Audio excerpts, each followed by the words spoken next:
Another month, another headache, another caught this or caught that. Try Nurofen. So,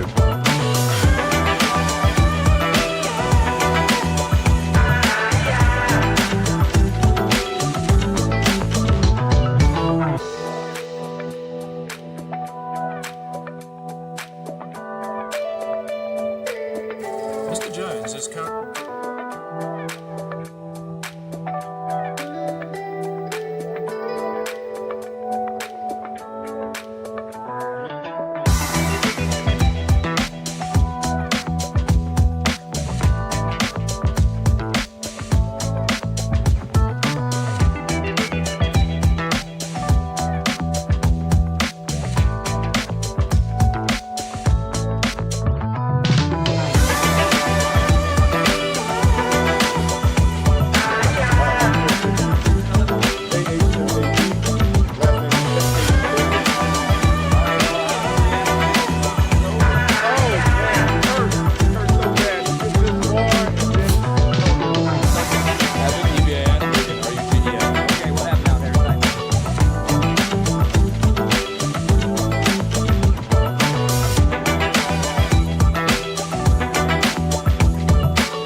And we're live. Welcome to Trending, the pre-show for those mad trending fans and those of you who are watching this video on the replay, maybe via YouTube or Facebook. Unfortunately, they don't keep these videos on Facebook for more than a month anymore. Oh, that is a shame. Isn't it a shame? But that's, again, why we have the YouTubes, why we've also made a few changes to the songs or music beds we use so we don't get strucketh. Smoten. Smoten. I like that. Smoten's a great word. Unfortunate if it happens to you, but as a word in principle. Nobody wants to be smoten, but we all kind of enjoy a good smiting. And something about being smitten as well. Yeah, it's quite okay. Very different, though. Similar, but different. It's like a low-key smiting. It's like smitten, Smitten. smoten, Smoten by love? and then perhaps smoketh. Like, is that like the next level again? Well, what if is it that you are smote by love, which means you are smitten? I just feel like smoten has too heavy a negative connotation to Right. be positively smoten. Because, like, love at first sight. Yeah. Like that just kind of boom, boom moment. Oh, I see what you mean. Do we need an intermediary word? Somewhere between smitten. Smoten. Smitten does feel like it starts from more of a puppy love kind of stage. Like, you see that cute True, girl yeah. Ooh. in your high school history class. I'm imagining, because I went to an all-boys school, so I'm playing off American high school Stereotypes, drama yeah. stereotypes to make this work. Let me check with my off-site technical director. By the way, if you've not joined one of these streams before, you're wondering what is going on. I see that Great question. Rima goes live seemingly every Wednesday on YouTube and on Facebook. So this is a show called Trending Current Affairs, looking at the trending stories from the week that was with a bit of a Christian perspective, but mainly to look at, what other Kiwis were really interested about in the news. What was the stories that they wanted more information about? So maybe that means they went to Google and entered in the search term themselves, or sometimes within particular news services as well. You can learn a lot about what Kiwis are looking for. We do go a little bit international, and there's one story in particular that I thought was fascinating for the particular story that was trending there. I'm giving you a lot of information and none, which I admit, a little more frustrating on your side of the microphone. But I like to think the payoff will be worth it a little bit later on. We'll see. If not, my apologies. We'll have a word to Josh off air about all this. Okay. We're semi-color coordinated again today. Are you wearing a rugby jumper under that? Or is that is a rugby shirt? It's kind of, it's a rugby jumper style. I see. Yeah. Looks very well worn. Which is interesting because it's brand new. I think that's, again, Really? partly the style. Is that the style now, to buy Yeah. old-looking clothes? Is it, when you say new, is that new from the store or new to you? Or new from the store? Really? Just bought last weekend. Interesting. Maybe you need to steam the collar. But that would feel wrong with a jumper that's- like this, right? Yeah, that's kind of, I know what you mean. it's a little preppy. But- Preppy, you reckon? It's just a little bit. No? Would I say preppy? Tell you what, we're going to put ourselves to the test in a little while. For those of you who've joined us early, you deserve a little bit of bonus content. We will be looking at the Met Gala, courtesy of a news story that was trending on one of the major news services we like to look at. So, of course, this was very popular when we did it last year. And by very popular, I mean we enjoyed it. So we're going to take a look at the outfits from 2025. Oh, yes, that's right. Many- Hey, Liz, by the way, has already got in touch. Hey, Liz. She says, Rima, the news New Zealand is looking for is just from the North Island. Interesting. Thinks there's a bit of a bias, A tip North towards Island the North Island bias. skew. I guess that could be. Is that just an unavoidable consequence of the population? Higher population You know what, density, Liz? Appreciate that observation. I will say, I remember in the last few weeks in particular, there was a really popular story about moving to the West Coast on stuff.co.nz. Do you remember that? I want to know, Liz, I'm assuming you are in the South Island. Where are you watching from? Yes. Because that also Yes. kind of, that's interesting information, taking that perspective into consideration. We do tend to get very North Island centric, though, I suppose. What with Oh, yeah. 2/3 of the population or thereabouts. Is it 2/3 or 3/4 now living in the North Island? Don't ask me. I don't know. Ah, come on, man. What, do you want me to do a cheeky Google? I'll do a quick look and see what we can find out. I have stopped Googling, by the way, and almost exclusively use Grok, Oh. the old X AI thing. Super cool. All right, let's find out. Population percentages North to South Island, New Zealand. Let's go. Okay. Oh, there we go. Called it. I said 3/4 to 1/4. 76% North Island, 23% South Island. This is the remaining, well, it says 76 and 23. The remaining 1% is on Stewart Island and the Chatham Islands. Well, there you go. I mean, let us not forget our Stewart and Chatham brothers. And Lest we sisters. forget, indeed. That's right. That's why I have my Chatham and Stewart Islands posters up in the office. There's been some debate internally about whether or not we should include Chatham Islands in our weather reports because the population is too small. But if you're in the Chatham Islands, doesn't it just make you feel seen? But also, isn't it so small in the Chatham Islands that you don't really need, just go, well, yeah, I can see what this is doing. Do you think most New Zealanders could find the Chatham Islands quickly on a map? Could I find the Chatham Islands quickly on a map? Hopefully. If you were to draw a line directly east or west Oh, wow. from a major which is New Zealand centre, well, because I don't want to give away exactly which side it's on. Okay, from Auckland. If you were to draw a line directly laterally, shall we say, which major city is it most adjacent to? Oh, no. I don't know. I'm not 100% sure either, but just thought I'd throw that out there. I think it's Christchurch. I think. All right, I'm going to look. Chatham Islands. Many of you hopefully screaming at your computers right now because that's what we want to see. If anybody is watching from the Chatham Islands now. Direct shout outs for you. Oh, yes. Correct. Well done. Well done. Christchurch. There we are. That's what I thought. These things and more can be learnt on Trending Today. I hope I'm not going deaf, but I feel like my headphones are a little bit quieter than normal today. I can hear you as normal. Oh, no. I think it's fine. That's why I say I'm a little concerned just for my own self because... You need to hear the sound of your own voice. I kind of do. Have you got to that point now, having done radio for a little while, you actually enjoy the sound of your own voice? I don't know that I enjoy it. I'm totally fine with it. Fair. I don't mind hearing myself. What about when you see yourself on the videos for this? Well, I do make a purposeful effort to look good for Trending. I started when I looked back at a couple and went, okay, I've probably got to make a little bit more effort. Like today, right, the rugby jersey, but it does have a collar. That's true. I don't have the collar on today, though. No. I don't have a collar. Yeah, I made sure to, shave. Nice. I appreciate that. Yeah. Whereas I've gone with more the, I guess, fancy mohair jumper. So it's a jumper, but it's still, It's very respectable. Thank you. We are not twinsing we were last week. That was disturbing. In so many ways. The entire outfit. You should look it up if you can jump on our Facebook or YouTube pages. Go back to last week's show. And it was the navy blue top, the white shirt or T-shirt underneath. Yep. There was the tan adjacent pants.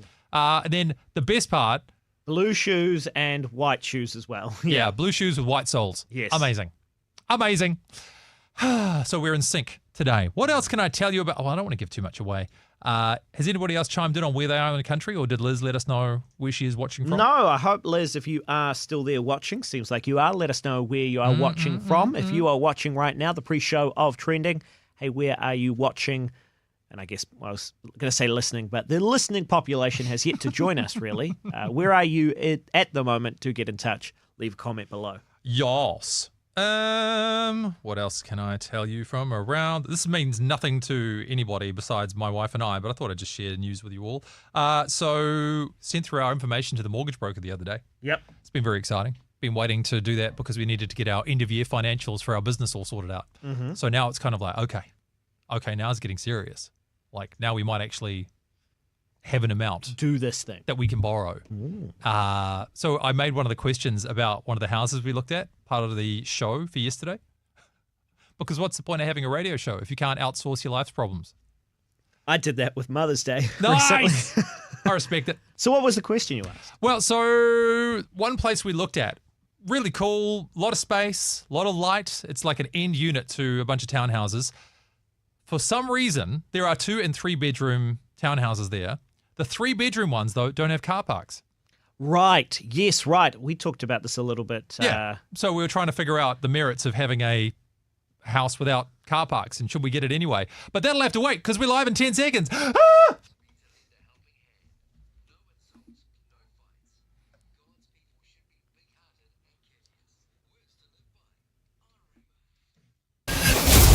Live on air and online.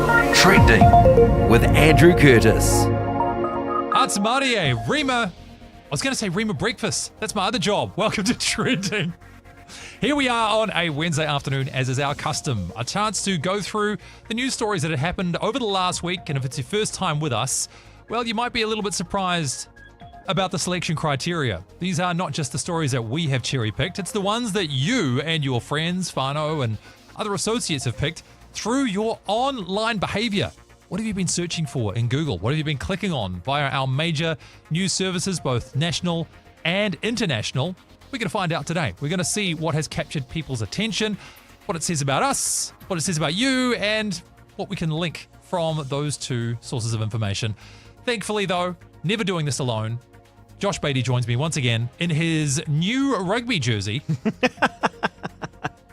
So this is just a discussion that happened in the pre-show, by the way. If you want to be a part of the pre-show, you've got to be watching the stream. If you're not watching the stream, rima.co.nz. If you are watching that stream, leave a comment below. But also, you can text us if you're listening, 8168 with the keyword Rima.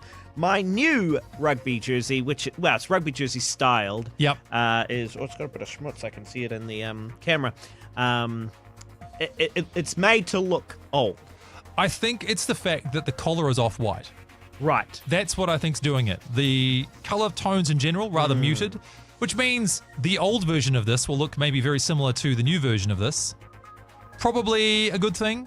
Yeah, look, it should be high quality and last for a while. And it's weird to say the style is to look like it's well worn when it's brand new. We don't have a sponsor for the show yet, so maybe we can tease out a little bit of that by asking where you got the top from.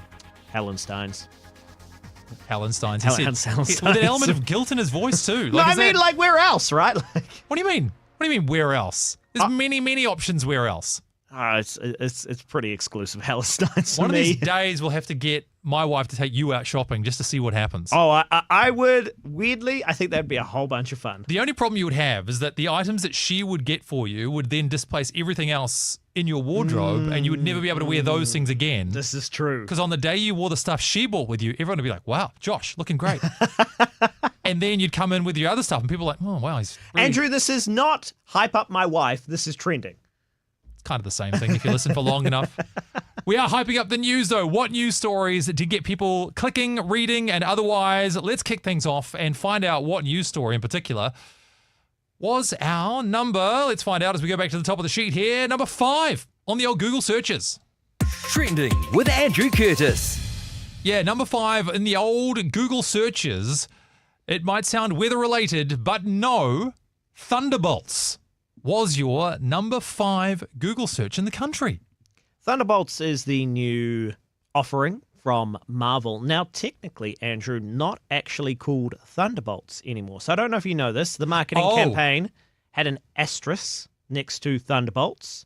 And most recently, it has been revealed that the true name is the New Avengers. Now, do you think that's really what happened? Or did somebody realize once they'd finally started to get a little bit of positive press about this film that they could, in fact, lean into this New Avengers kind of thing?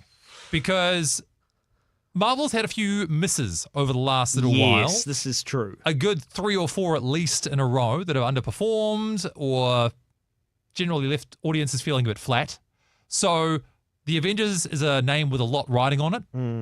Maybe they felt like it was too much of a weight to carry, too much expectation to place on a new, I wouldn't say a new franchise, but what, a new spin-off? I guess, something like that.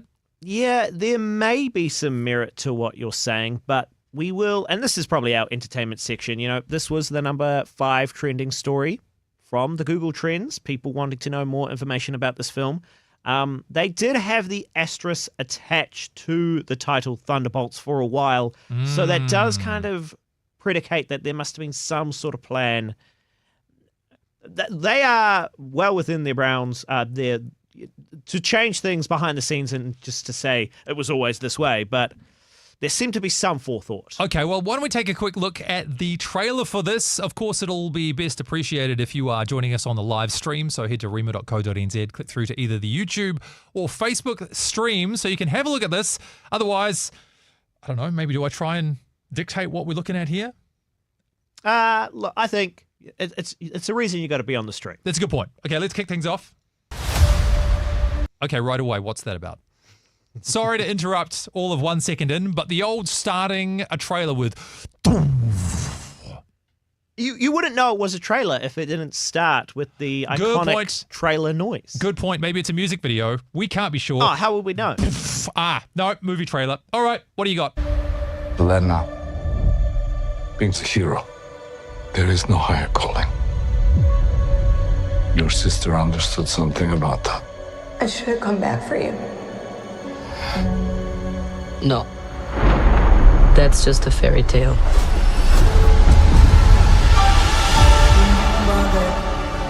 I was in high school when the Avengers came. Kind of strange that it's all over now. No one's coming to save the day. I think we are. We can be the ones that are coming. Buck, you have the wrong people. We have all done bad things.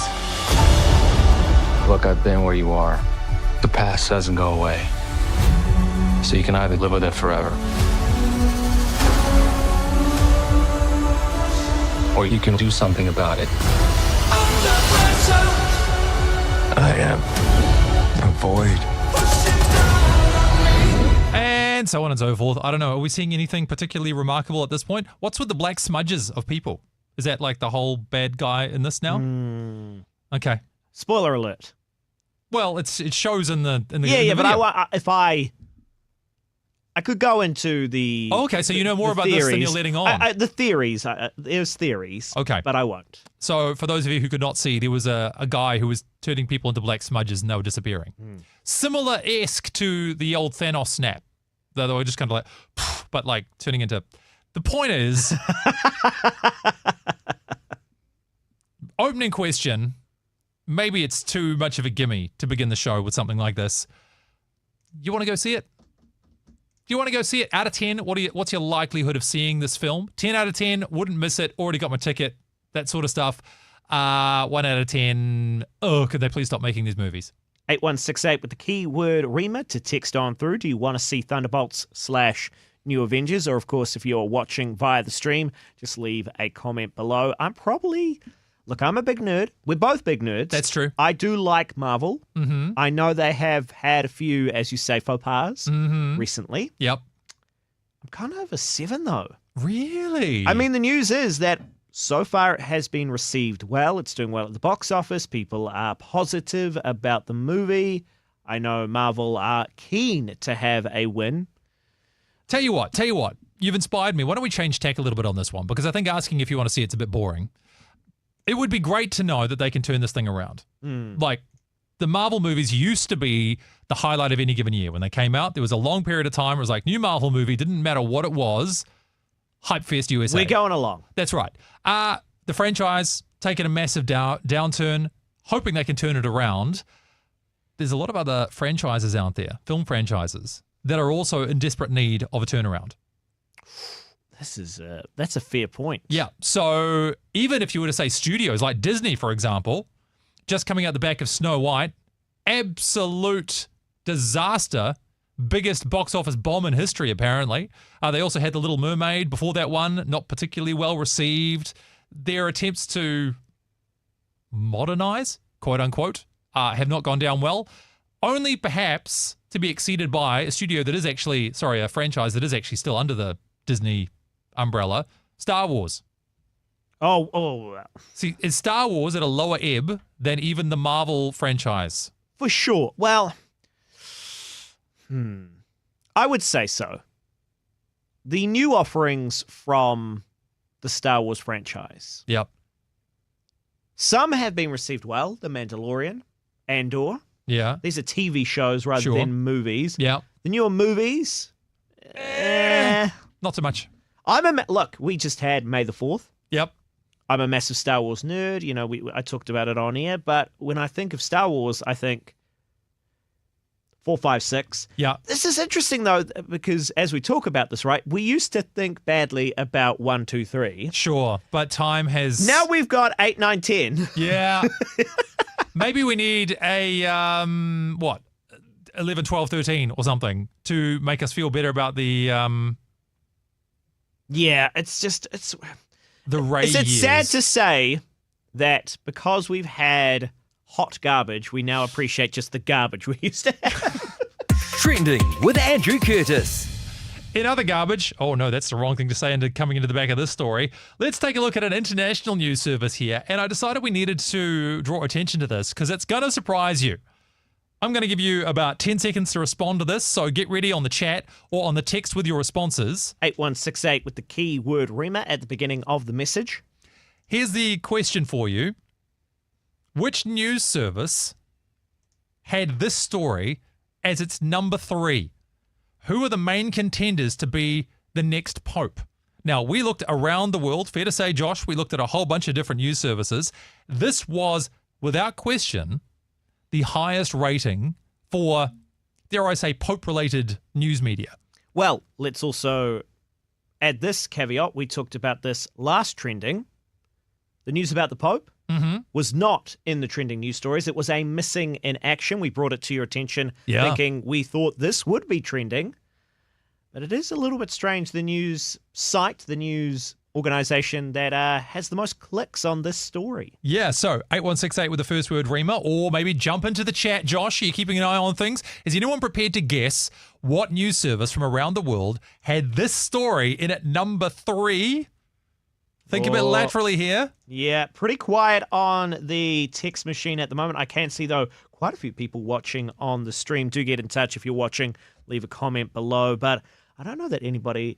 They might feel a little bit seen if they make the wrong guess. Okay, all right. Well, look, just want you to know that you're safe here and that we love you and appreciate the fact that you are going to put in the effort to get the outcome. That's what it says about you if you put your guesses in. So, all right, 5 seconds to go. What news service do you think it was? BBC, says somebody. Love it. Love BBC as a guess. It is not BBC. Think a little bit more laterally. I don't know how much more I should say about this one. I don't think people are going to get it. I mean, this is the reason you've asked the question. I suppose so. It is somewhat loaded in that respect. Okay, ladies and gentlemen, I'm pleased to tell you that the number 3 ranked story on Al Jazeera was who are the main contenders to be the next pope. We'll bring up the story now on the stream for those of you who are watching along with us today. But yes, this was the only news site that had a story about the Pope anywhere near even its top 5. We looked all around. We looked at like CNN. We looked at the BBC. Looked at other news services. Looked at Fox News. We looked at, The Guardian. We looked at sites in New Zealand. Nothing Pope-related to be seen. And yet here it is on Al Jazeera. Who are the main contenders? Do you have any inkling or any thought as to why that is, Andrew? Not really. I could speculate. I don't understand. I feel like it is the kind of thing that, particularly in the Western world, we'd be more interested about. Maybe it's the fact that, say, for Al Jazeera, predominantly based in the Middle East, a place where faith and, dare I say, real life intersect a little bit more readily.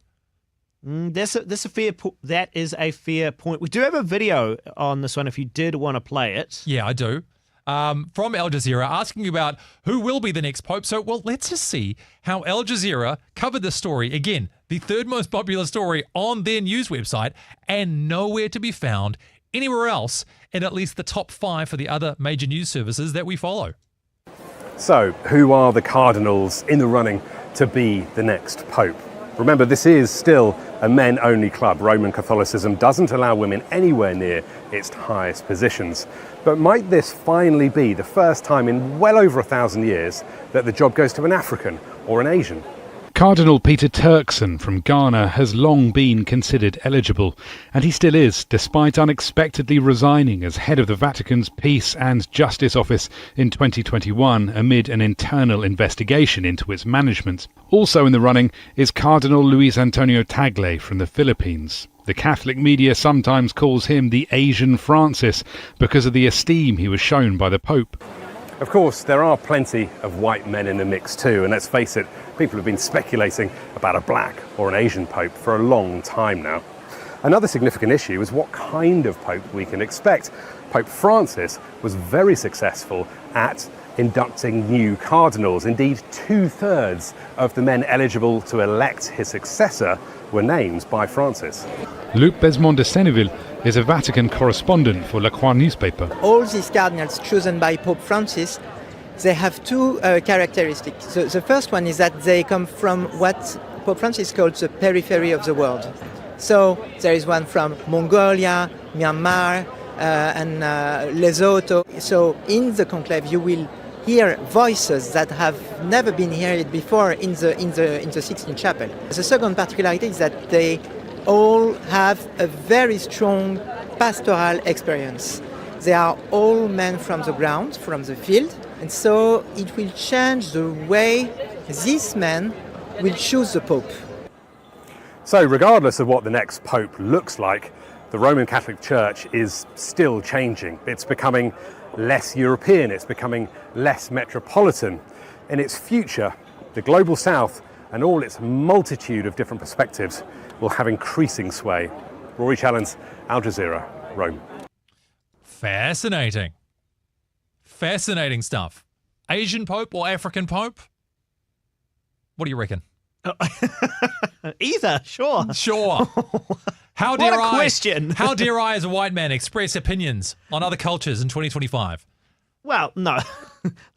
I don't know what that question was.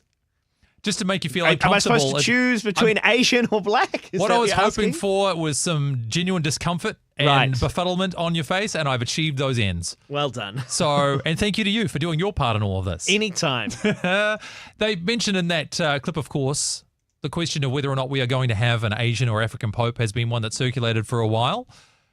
I think it probably is about time. And if it's true, as was mentioned by the correspondent there, that 2/3 of the current cardinals were appointed by Francis anyway, and he was seen as more of a progressive-leaning pope already, maybe that means we are more likely to have an Asian or African pope. Now, what I would add to that, though, which will be a fascinating contrast, is that what you tend to find from those who are from, say, Asia or Africa are generally more conservative in their belief anyway. This is a good point. So even within New Zealand culture, broader Western culture, people are often shocked by the conservative, I'm doing air quotes for everyone who's just listening along, conservative family values, for example, of those who are immigrants from Asia or Africa when they come to places like this. And sometimes it sits in contrast to some more progressive politics that we might have in this country that's much more permissive, where on the one hand, immigrants are welcomed as a matter of, well, it's just assumed that we're going to be pro-immigrant as a, progressive left-leaning person here. But then those same immigrants bring with them a fairly conservative family worldview. Do you think, Andrew, I wonder if a Asian or black pope is appointed, Yeah. progressive culture may celebrate that, but then, as you say, if they find that whatever pope is appointed Sure. is more conservative than Francis, Yeah. and things feel like they're going backwards, will they be kind of caught between a rock and a hard place? I think there could be an element of that. Yeah, absolutely. There's definitely going to be some discomfort, and there is very much a sheltered worldview, say, that we can develop of what the world outside our borders looks like, and by our borders I mean the Western world, what the values of other people are like or should be like, and so on and so forth. Often they exist in isolation from contact from people in those actual countries. So yeah, could well be a rude awakening. Because it's interesting for a lot of culture, particularly during and now post Pope Francis, they had a lot more thought, it seemed, on who he was. He had much more sway, not just in the religious world, but also in the secular world. He was known. He was a voice. He was... Well, his opinions on things, which, by the way, always felt very genuine to him. So I don't want to say that he cynically adopted these things. It seemed to be beliefs that he genuinely held. They resonated much more easily with the culture.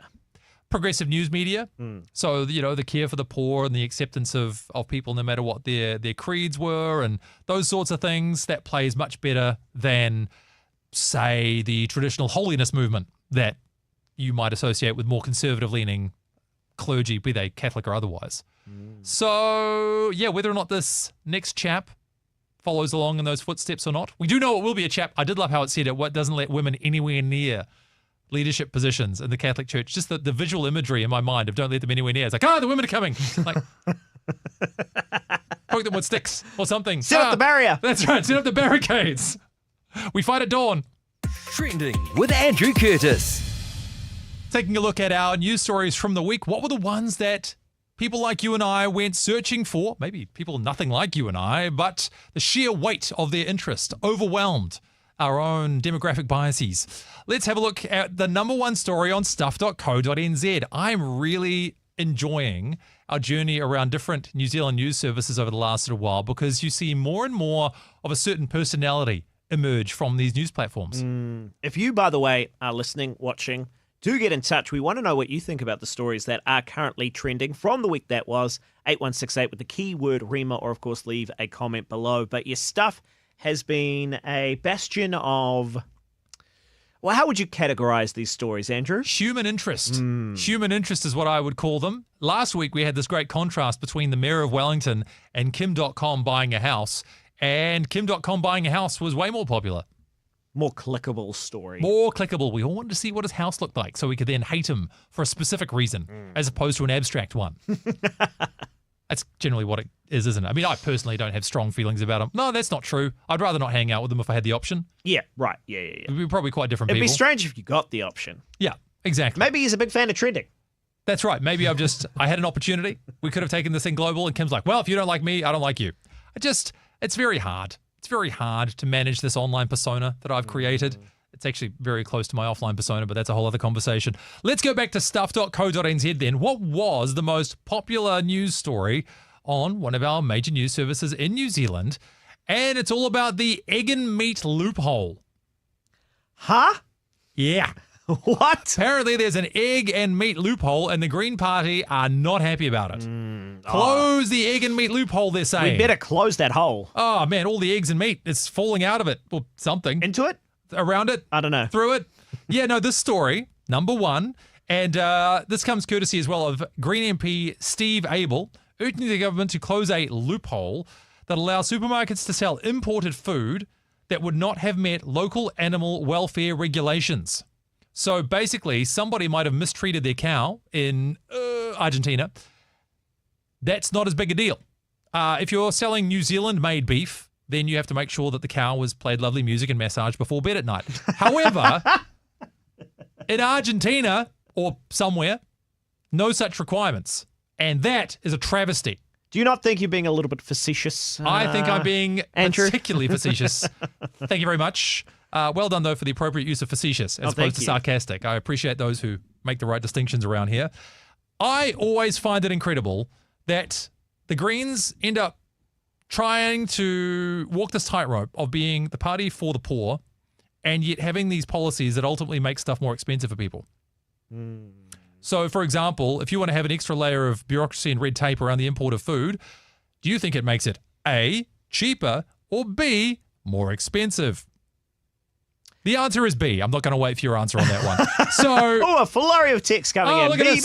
B. Yeah, exactly. The law change would ban imports of any animal product unless the exporter could show the animal was raised. Sorry, I'm just thinking of family photos of the cow with its family. With the same standards expected of local farmers. Okay, at the risk of being particularly un-PC today, you can tell me what you think about this one, but I'll share my genuine thoughts on this matter. I am not massively concerned with the well-being of animals. I don't want them to be tortured. But when I go shopping for food, the number one concern I have is how cheap is this or how expensive? That's the number one thing I'm thinking. I would love to be in a position one day where I'm perhaps so wealthy that I'm like, I will only buy the meat that gave itself of its own free will. But until that day, that's not stuff that I entertain in my mind. The whole reason your eggs are so expensive, by the way, and you can look into the economics behind this, the whole reason your eggs are so expensive is because of this kind of thing. Are the chickens happy?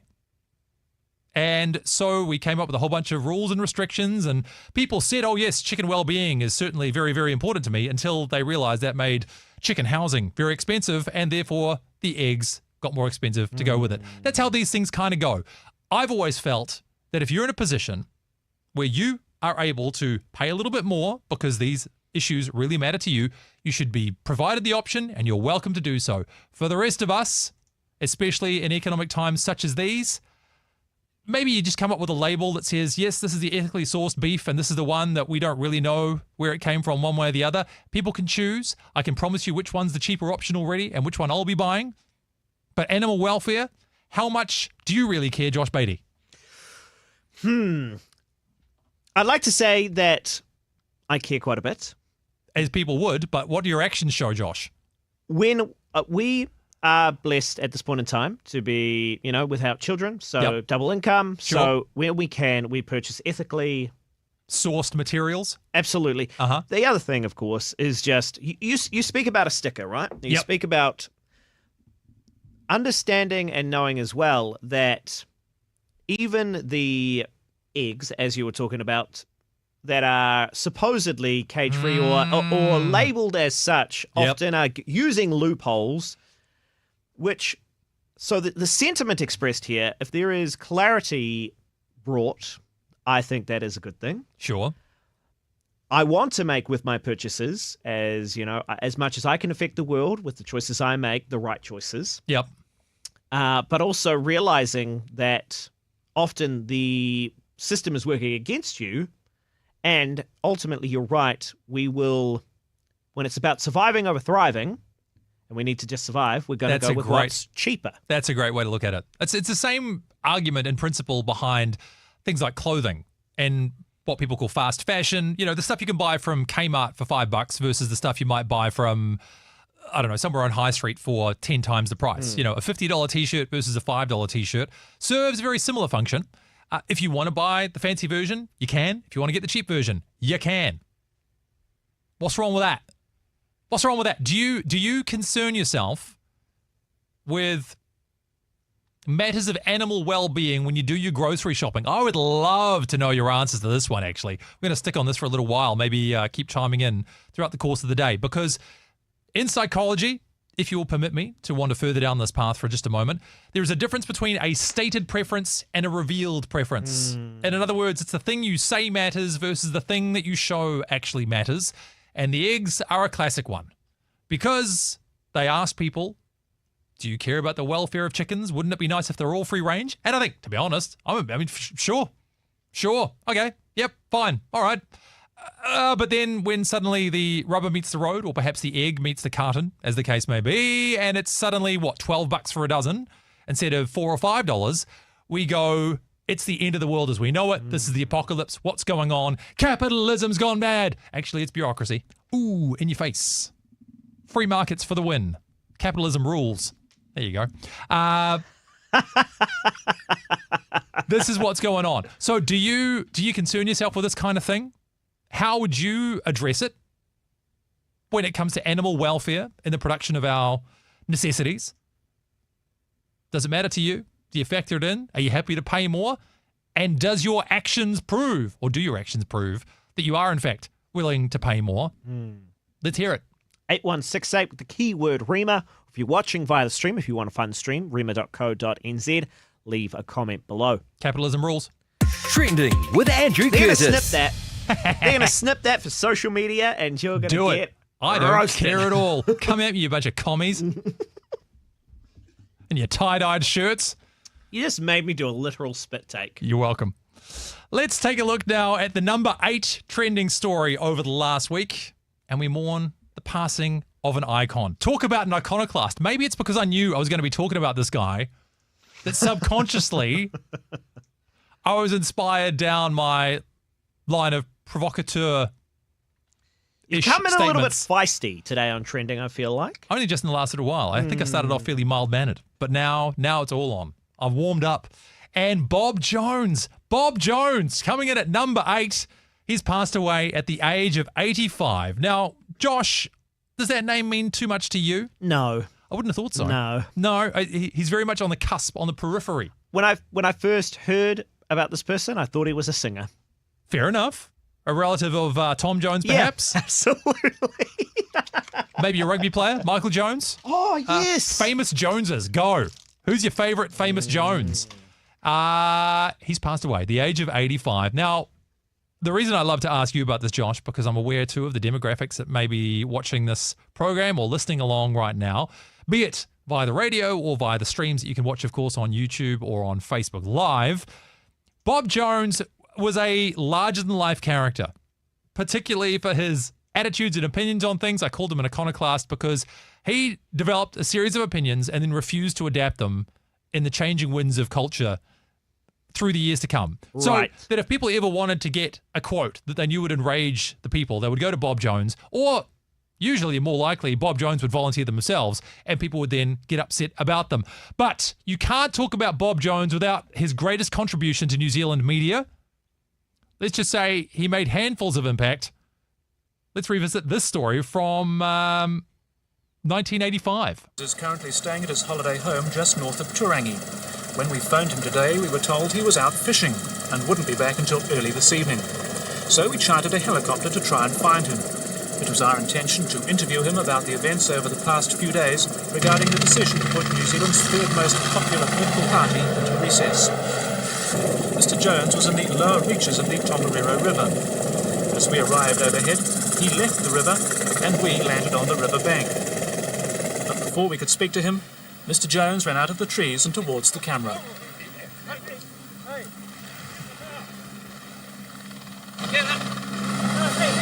Hey, no need for that. Get the out of here. All right, we've done. Get out of here. Piss off. Well, this is where we found Bob Jones, by the banks of the river here, and this is what we got for our troubles. As well as my injury, the cameraman Peter Mayo was knocked to the ground and bruised. Meanwhile, Mr. Jones went back into the bush. That was the moment. That was the moment that, enshrined Bob Jones in New Zealand folklore. The story behind it, in case you're not 100% clear, Bob Jones at one stage, you heard a reference to it, was the leader of the third most popular political party in New Zealand. Of course, back then it was first past the post and that didn't mean anything. Not in the days of MMP, of course. If Bob had come along a few years later, may well have found himself in Parliament. But instead, renowned businessman Robert Edward Jones decided to dissolve that party. And should you punch a journalist in the face? No. These are the philosophical questions. No. We like to ask on the show. No. If somebody hunts you down with a helicopter while you've gone fishing. Yeah. I mean, no, I just feel like, look, it's not okay. You shouldn't go doing it. But at the same time, you can understand. I can understand why. If somebody says, oh, he wasn't available, I love how it's stated in that coverage as well, that it's the most natural thing to do in the world. Well, they said he wasn't available, so we chartered a helicopter and chased him down the river. Like, what? What? May I never be involved in anything in this country where the next logical conclusion is to charter a helicopter and chase me down a river. Yeah, look, Bob Jones was not in the right. Neither, however, were the journalists. Well, that's artfully phrased. Oh, diplomatic. Beautiful. There was then a quote. I shouldn't. Look, I'm going to be honest with you. I know this speaks poorly of my character, but I do love this quote because, of course, after this occasion, Bob Jones was convicted of assault and fined $1,000, and he asked the judge if he could pay $2,000 and do it again. That's a response. That's indicative of the man he was. Beautifully said. So that was Bob Jones. Of course, yeah, he continued to be a guest contributor for various news publications in the country and was, certainly held those kind of attitudes and opinions that would make the Green Party blush. They were the ones, you remember when Chloe Swarbrick was talking about that embarrassing uncle at your Christmas party? Right. That's basically him. That's who they're referring to. He's the embarrassing uncle. Mind you, would he be embarrassed of his niece in that context? Yes, he would. Absolutely. It would be a mutual loathing society. But that is Bob Jones passing away at the age of 85, and he was the number 8 trending news story on Google in the last week. Trending with Andrew Curtis. And so we march along. What else was popular around the world? Josh Beatty, this is your moment to shine because Josh is an avid NBA fan, and boy, were we spoiled for choice in our searches this week in NBA-related stories, we had the Rockets versus the Warriors. That was the Houston Rockets and the Golden State Warriors. That was number 7. But also the Lakers versus the Timberwolves, a couple of other teams in the first rounds of the playoffs, number 17. And then another chap at number 11, Josh. Buddy Hield. Buddy Hield. Who on God's green earth is Buddy Hield? Okay, so Buddy Hield is a player for the Golden State Warriors recently, and this may be particularly why this series really stood out to Kiwis, because these are the trending stories here in Aotearoa. Steven Adams is a name that we may know well. I love Steve, and I also love how loved he is in the US. People just can't get enough of the guy. I love him so much. So this series between the Golden State Warriors and the Rockets, and I'd also say to all the wives, girlfriends out there who have lost their husbands for various times, and it will continue for a while now because of the NBA playoffs, they will be back. I'm one of these. My wife is probably watching or listening. I will be back. She knows. It's great. We have a good dynamic. Anyway, Steven Adams, he plays for the Rockets. The series between the Rockets and the Golden State Warriors was very physical. There was a lot of controversy around calls, around the refereeing, around the amount of physicality between the two players. Steven Adams, known for being very big, very much an enforcer, and he just said, look, just don't make the game lame. Just play basketball. And again, that's just quintessential Steven Adams, and everybody was just like, they like the reporters, the media are trying to be like, oh, what do you think? Because he's a big, strong guy, and he's getting in the mix, and he's getting hit and pushed and stuff like that. And he's like, just play the game, don't make it lame. Let's do what we need to do. And I'm a Golden State fan. They beat the Rockets recently to move to the next round. Every time, it pained me to root against Steven Adams. Yeah. Just every time, but I was like, please, miss. I love you so much, but please, miss. It speaks well of you that you were conflicted about rooting against Steven. I don't trust anyone who roots against Steven Adams. If you are single right now and you're trying to figure out if this person, male or female, is the appropriate one to spend the rest of your life with, ask them how they feel about Steven Adams. And if they don't like them, kick him to the curb. You don't need that negativity in your life. Sound off if you are an NBA fan, or even just a Steven Adams fan in the comments, by the way, or text on through 8168 keyword Rima. Let's show him some love. And let's then see what Rockets fans had to say after Game 7. They'd got all the way to the brink and then stumbled at the final hurdle. What did the fans have to say? Well, they had to say this. Well, I met Sengun one time in my life. I was on a flight. He was flying from Miami. Sengun, by the way, being a player for the Houston Rockets. Miami to Houston. He was extremely hungover. I'm thinking he had the same effect because he played terrible. You could tell the game plan was to get him the ball, and he just didn't perform. Well, what's it feel like now that the season is over? Dejected, sad, morose. I might cry myself to sleep tonight, but that's showbiz. What do you think about next year? I mean, we got a young core. We got a young team. I think you need to have adversity, and you need to have something like this to happen so you come back the next year stronger. But they just didn't have any heart tonight. Right. Didn't have any heart. No heart. Hard to win a game with no heart. Yeah, so the thing about the NBA as well is it's all around narratives. And if you're watching a basketball fan from the outside looking in and wondering why there's so much investment, so the Houston Rockets, right? They have been a very good team. They've been a very bad team. Over the last 10 years, every time that they've made it to the playoffs, they have come up against the Golden State Warriors, led by Steph Curry, and he has beat them every single time. Ouch. And this year, they thought it might be different. They packed into the arena. It went to Game 7. And still, and Buddy Hield, the name you heard mentioned, he had a fantastic Game 7. He scored 33 points, 9 3-pointers. Again, if you don't know basketball, all of this is just jargon. But just numbers. It's the narrative here that is going on. The fact that the Rockets have never been able to get past the Golden State Warriors, and it's just, for me, as a Golden State fan, it is the sweetest nectar on earth. So for those of you who don't follow it, think of it more like every time the All Blacks beat the Wallabies in the Bledisloe Cup. Amen. That's what it is. Trending with Andrew Curtis. Which incidentally also hasn't happened for more than 10 years. So it's a better parallel than I thought. Let's continue to look then at the top ranking stories in the country. And again, fascinating to find where human interest and spectacle maybe trumps what you might consider traditional news value. And in this case, coming in at number 10 in the country over the last week, Pakuranga McDonald's. Yeah, we thought we'd include this because it is just a bit of a mirror to our clicking habits. But there was a bit of an explosion. Bit of an explosion. That's such a New Zealand way to describe it. Just a little bit of an explosion. How's you working today, love? There was a bit of an explosion. Bit of an explosion at work. Bit of an explosion at work. Sorry, I got a bit Australian with that. Hang on. Got a bit of an explosion at work. Why are you going feminine? I don't know. I can't do myself because I'm so masculine. So I have to be a different character. You are yourself a Kiwi. Well, that is also true. But New Zealand. My accent, not one typical of a McDonald's employee. Well, say so yourself. I do owe my Methodist minister father a note of thanks for the somewhat more polished tone that I now possess.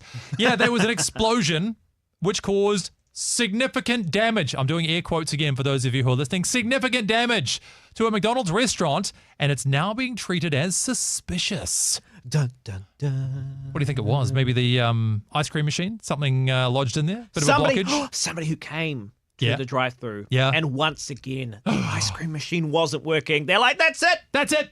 I'm blowing it up. If I can't have it, then nobody can. There were 6 fire trucks that turned up to this McDonald's blaze, which shows you the cultural significance of a McDonald's.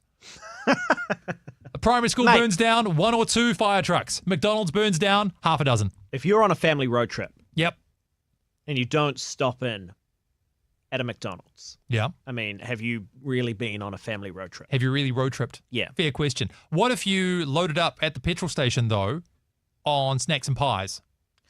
Well, this is the other thing, though. Is McDonald's as iconic as a treat as it was for you and I when we were kids? Because actually I'm wondering now, maybe that's not the case. Hey, good point. Good point. You know, you say that, and through divine providence, I have an immediate story to share on the treat value of McDonald's. Okay. Our very own Kat McCormick from the Rima Breakfast Show shared a story this morning about how she was convincing her daughter to go to a first guitar lesson, which said daughter did not know she was about to go to. So Kat said to said child, if you go to this, I'll get you McDonald's. That would have worked on me as a kid. Yep, it would work on you now. Hey. Am I wrong? Maybe. Am I wrong about it? Wendy's is better, but yeah, probably. Trending with Andrew Curtis. What about a sausage, Josh? Would a sausage be enough? That'd be a good sausage. Well, maybe it'll get you voting then, because the number 3 story, and just trust me on this one, it is sausage related. Australian election 2025. Well, Australian election 2025 was number 3, and then Australian election was at number 4. Was that for those people who searched Australian election and went, wait a minute, this is from 2021? Yeah, I'm getting results about, previous elections. I want specifically 2025. Right. So the Australian election happened. Yep. And that was significant. Mm-hmm. What was more significant, though, was the democracy sausage movement.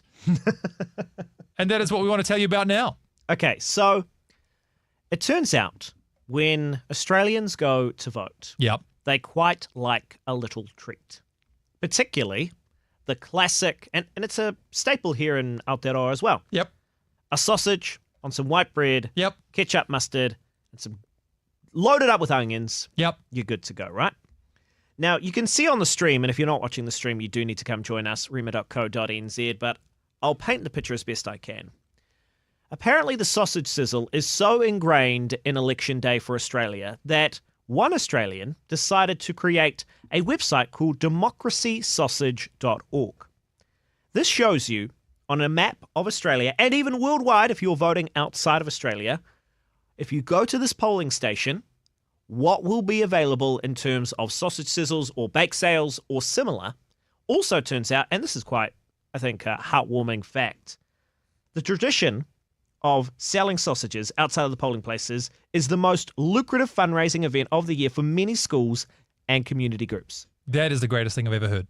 That is absolutely brilliant. If you are looking at this map right now, you can learn a lot about Australia. First of all, you are reminded what a stone dead centre that country possesses.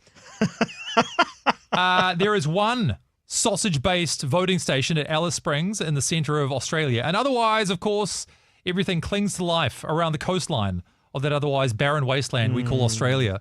But, Josh, I can see there's a couple of options, though. There's one thing that looks like a sausage and then also a cupcake. Yeah, so this is also that there's like bake sales or similar on offer, a sweet treat to go with your more savoury sausage, shall we say. But again, it just kind of demonstrates what's on offer. So when you're making the decision to go vote, you go to this website, and a lot of people did and made their decision on where am I going to vote based on where I can also get my sausage fix. That is incredible. That is, and look, so many options too. We're zooming in even just on, say, Newcastle. I don't want to go with like a major centre like, say, Melbourne or Sydney. That's boring. Newcastle, and absolutely spoilt for choice. I am surprised, though, the number of places where you can get the bake sale, but not the sausage. Good point. I don't know. I mean, you do have to haul the barbecue there. If you're going to do the sausage sizzle. Good point. The baked goods, you can be baked and prepared then off-site. Yeah, exactly. Yeah, right. Perhaps you're more of a planner than you are a spur-of-the-moment kind of person. You'd prefer to have all your cupcakes in a row. Yeah, cupcakes in a row. As opposed to ducks. The other thing that strikes me, too, as we zoom out on this map, you can go to Jakarta and get yourself a sausage. You can go to Papua New Guinea. You can go to parts of Africa. Do you know where you cannot get a sausage from? New Zealand! New Zealand refuses to buy into this nonsense. Should we, in fact, do that? Would it increase voter turnout in New Zealand? What do you think? 8168 with the keyword REMA, or, of course, leave a comment below. Trending with Andrew Curtis. But what else? What else was so popular in this country that the world stopped and searched, or at the very least spent a little bit of time on a news service to find out what indeed was going on? Well, we're climbing now to our last couple of stories here. Very briefly, Josh, the world fashion community has been waiting with bated breath because, well, the Met Gala was the number 2 trending story in the country. Also the number 1 on the Guardian website in the UK. Met Gala outfits. Yeah, now, this is the thing, right? The Met Gala only happened a couple of days ago and already shot to number 2 in terms of the trending stories from the week that was. Very popular. A lot of people probably, most likely, wanting to see all the outfits. And so if you do go to The Guardian, by the way, they've got a pretty good run of what's available. I'd also recommend the Vogue magazine Instagram. Has a lot of good photos, if you're keen to check that out. My contacts in the fashion community informed me of this. Let's take a look at what we're dealing with here. So Josh, join with me now. How would you describe this outfit here that we're looking at? Paloma Ilesa, who, of course, we know from such works as... iconic things such as... yeah, exactly. Well, she was in... I love that. Oh, but she really... she's a... Yeah. I would describe this outfit as a red dress. Yeah. Would that be fair? I was going to describe it as red, so you've gone even further than I have. With a black...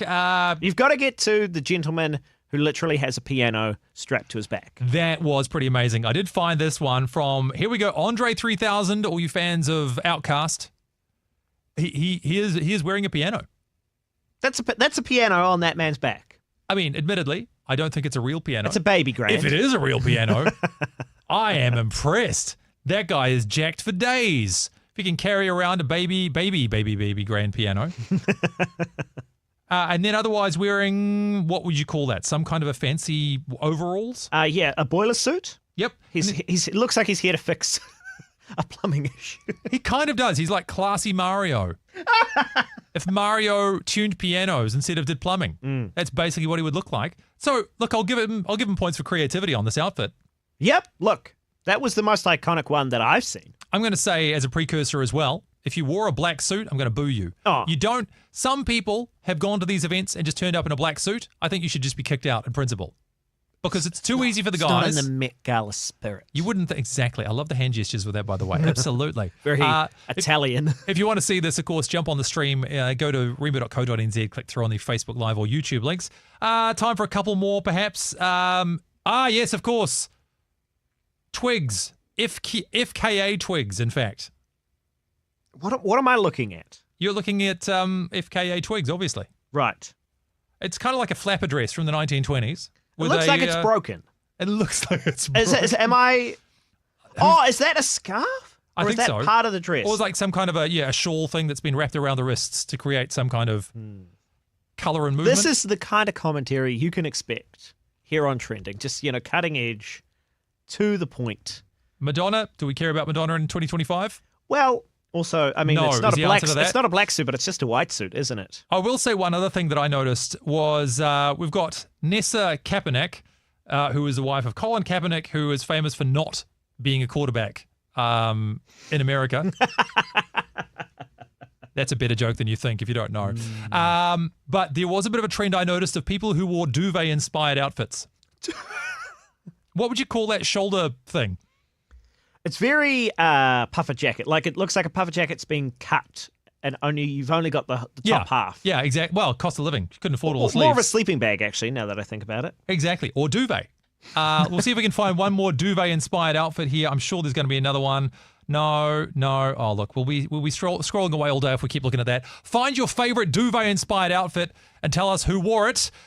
But we've just got time to look at our number one story for the week. Trending with Andrew Curtis. And this story, actually a sad story, and, well, Christchurch. It's been a while since they found themselves in the headlines for, sad news. But they couldn't stay out of it forever. It looks like the Canterbury floods, Central Canterbury floods, was the number one trending news story in the country over the last week. Which, if I'm, rating the stories that have come in, I'm quite glad we actually cared mostly about this rather than, it was number two, admittedly, but the Met Gala. That's right. So this story we've got from Star News, courtesy actually of the ODT, said the fallout from last week's heavy rain in mid-Canterbury could land at the vicinity of $150,000. To be honest, that's actually not that bad. They also do have apparently a fund particularly for moments like this, which being Christchurch, you would That imagine. is a great idea because there's been all this other discussion in New Zealand as well in the last little while about what our emergency readiness plans should look like, inspired by what happened, say, with the East Coast and even Auckland floods going a little further back than that. So while we were all discussing, Canterbury was like, we're actually just going to get one. We've actually got it done. So $150,000 though, grand scheme of things, I can live with that. I think a lot of people were very concerned though in the lead up. And so I'm sure many people too were praying about the advent of those storms. It looks like the operational budgets will cover the repairs to the roads and so on. There may well be some private property damage there as well. In some ways, it was a story about what could have been rather than a story about what was. Yeah, and it came and went. It was scary, but of course we wanted to be informed on the event, particularly I think if you've got family, friends in the Christchurch, Canterbury area. But ultimately, I guess, for the most part, came out the other side. Yeah, so great to see that the story that was the most compelling for New Zealanders over the last week was in some ways the one that affected the least lives, at least for the negative. It's a long way of saying how nobody was hurt. That's what I'm trying to say the whole time. So look, that was our number one story. We've got about 1 minute to look at what's trending in the country this week. So should we have a quick look at what's going on in New Zealand? What stories are capturing Kiwis' attention, well, at least in the last 24 hours? And, there's a name I hadn't seen for a while, Mark Lundy. Mark Lundy, the double homicide, he was convicted of murder for, I believe it was his wife and daughter, 23 years ago. Wow. 23 years ago, there was a whole bunch of debate over whether or not he was able to have committed the homicide, what with driving, I think it was to Palmerston North and then back and overnight, and it was, horrific story. He's back in the headlines in the last 10 minutes or so. But the most popular story, of course, is sport-related, Inter versus Barcelona. Apparently, they're saying it's the greatest Champions League football match semi-final of all time. I believe you. You've never lied to me about it before. The other story too, though, that will be interesting to unpack a little bit later is pay equity. Pay equity New Zealand and some changes being made around pay equity laws and lawsuits and so on and so forth. So that story has about 1,000 searches behind it in the last 18 hours. So we'll keep an eye on that. Will it climb higher? Will it climb into the top 10 perhaps so we can talk about it next week? Only time will tell, but we are out of time for the day. Thank you so much for watching or listening. If you do want to watch next time, hey, we'll be back, of course, same time, same place, same bat channel, I suppose. Do, of course, find us at rema.co.nz. But also, don't forget, we love hearing from you. Do get in touch, 8168, keyword Rema. We're going to stick around for a few more minutes as well in the post-show, both on YouTube Live and Facebook Live too. So if you still want to join us for those, head to rema.co.nz, click through on either of those social media links. Otherwise, we'll see you next Wednesday and find out what other stories capture people's attention in New Zealand and around the globe. Until then, I'm Andrew Curtis. Thanks for being part of the show.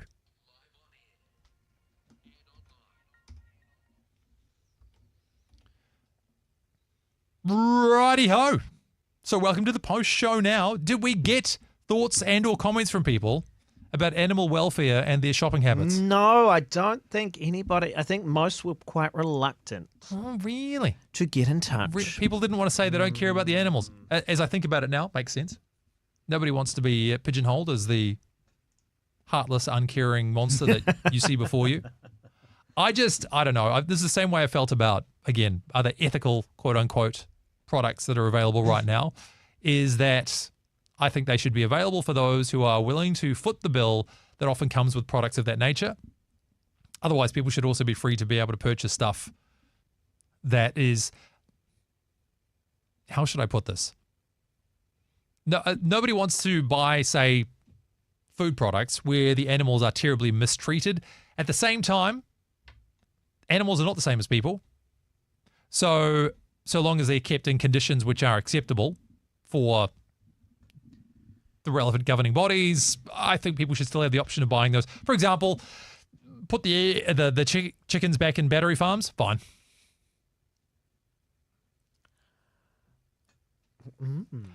I don't know enough. I don't think I agree with you.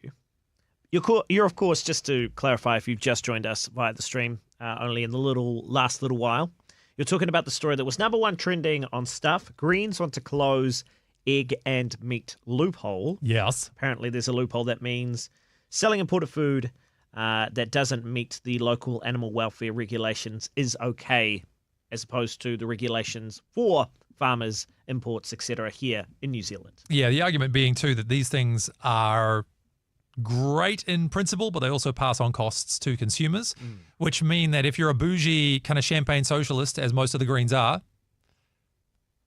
then you're okay with this. But then for those who are literally struggling to feed their families, they end up having to pay for $12 eggs. So is the ideal world that all eggs on offer, all food on offer, but let's talk, because we're specifically focusing on eggs. Yep, eggs is an easy one.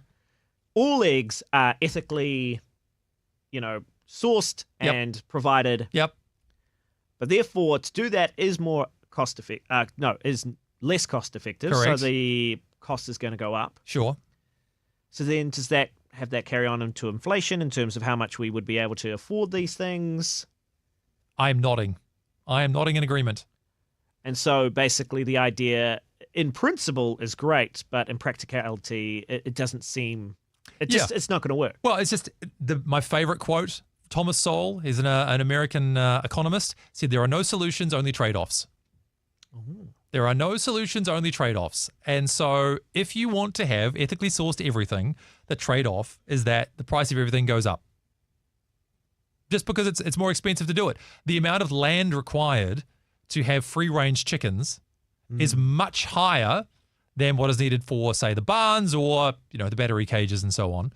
Even if you want to make an argument that battery cages are the worst thing in the world, we never want to have that option. One of the reasons why your eggs went up in price was that there was also some suggestion from, I believe it was the former Labour government, that they were also unhappy with some of the barns that were being used, and they wanted to further crack down and add extra regulations there. So the poultry industry, for want of a better term, was dealing with a lot of uncertainty about whether or not they should invest in their spaces or not, because, of course, you have to build all this stuff, and then new regulations come in, you have to change it again. It's all costs you have to carry, and so in many cases, they just exited the market. Exited the market. So there were less egg-laying birds available in the country, scarcity, lower supply, demand as usual, price goes up. Is the answer, we should all just have our own chickens? I mean, you can though. This is the thing. You can have your own chickens. This is what I'm saying. If you want your own chickens, you can. You might think that's way cheaper. I have known of different people who have had their own chickens before and navigated the highs and lows. In fact, Nerida Ashcroft, former host of the Rema Breakfast Show from a few years ago, she had chickens, said this is a horrible experience, I never want to have them again. Interesting. Also, though, our very own Kat McCormick also has chickens, completely okay with it. The great thing is you live in a world where you can have both. Yep. But I just don't feel like when it comes to these kind of things, there's nothing wrong with offering these options and maybe even, again, labeling stuff in such a way that you can feel better about the emotional state of the chickens you're getting your eggs from, or the lifestyle quality of the cows that are then being butchered for your eating pleasure. You can put a label on stuff. You can, I mean, there are already brands. I think is it Harmony Farms? For some reason stuck in my mind because I thought it was hilarious that like a meat producer called their brand Harmony. Like, kumbaya.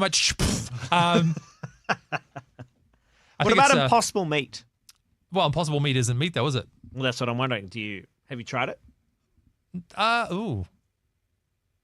Have you had a Beyond Burger? I did buy a vegetarian chicken alternative burger once, not realizing what I was buying. Yep. And very promptly discovered something's not right with this chicken. Right. And they discovered it's because it's not chicken. Right. So... Because I've had a Beyond Burger. Yeah. And knowing what it was, not actually meat. Yeah. I would say did taste quite good. Okay. Although, quite expensive. And, Josh, you are in your rights to buy that if that means a lot to you. Well, I haven't changed. I haven't suddenly said every time we have burgers, I'm getting Beyond. Yeah. But yeah. Yeah. So, if you want to feel fancy, I mean, this is very cynical of me. I know a lot of people are genuinely very passionate about this, and I think you should be free to be. I just think that you need to be aware of the consequences. Well, specifically when we come back to this Green story. Yeah. The story of the Green Party trying to close this loophole. As you say, trying to be of the people. Yep. But then not thinking about the knock-on effects. Yeah. So that to me, it feels like the most elegant solution. You can choose. You can choose. If you want to spend the extra money on the thing, and this goes wider than food, I've talked about clothing, for example, as well. If you want to make sure that all your stuff is locally sourced and organic, cool. You can do that. If you can afford to spend $50, $100 for a t-shirt, go for your life. For those who are trying to clothe their families, and a $5 Kmart t-shirt that's been imported from China is the thing that does the job, they should also be free to do so. In my humble opinion, you are welcome to agree or disagree, of course. I mean, do get in touch. If you're still watching the stream, this is the after show of Trending, just looking back at some of the stories that stood out to us. If you've got a comment, if you've got a thought, do leave it below. What about this Pope thing? What about it? This Pope thing. This Pope thing. This Pope thing, main contenders to be the next Pope? I think I'm out of the running. The wife really did put you on the outside for that one. Yeah. You imagine if a new Pope comes in and says priests are allowed to marry. The real question would be, how quickly would some of them marry? Because then you'd be like, wait a second, you found that woman awfully quick. How good is their game? They've never had to use it. Some women love a man in uniform. Well, hey, on that note, the question is, will the next Pope dress as Pope Francis did? Because Pope Francis took a vow of poverty before he became the Pope, and so did dress rather modestly. And for a lot of people whose vision of the Pope is Pope Francis, they might be a little bit surprised to see the garb that the new Pope may or may not wear. Interesting. And then again, you know, vow of poverty, but I'm still living in the Vatican. Like, you know, these are the uncomfortable realities. I mean, look, it does speak to the role of money within churches, right? That the Catholic Church is not unique in that respect. We still have those issues ourselves, even with independent churches. Of course, it's a well-worn meme at this point. Certain breeds of, say, more modern Pentecostal churches, independents, and so on, and the role that money plays in all of those. So that's an unsolvable question as far as I'm concerned. You don't think we're going to solve it in the last few moments we have on the after show of Trending? Well, let me put it this way. I could give you a solution. I don't know if everyone would accept it. It's not a dictatorship. Well, Trending is a dictatorship. Well, Andrew's in charge. I am in charge, but you know, I do take some. You know, I'm a benevolent dictator. Yeah. Much like, say, I'm the Lee Kuan Yew school of broadcaster. That's a That's a deep dig for a lot of people who won't know what on earth you're talking about. And that's how I reward you for your worldly knowledge today.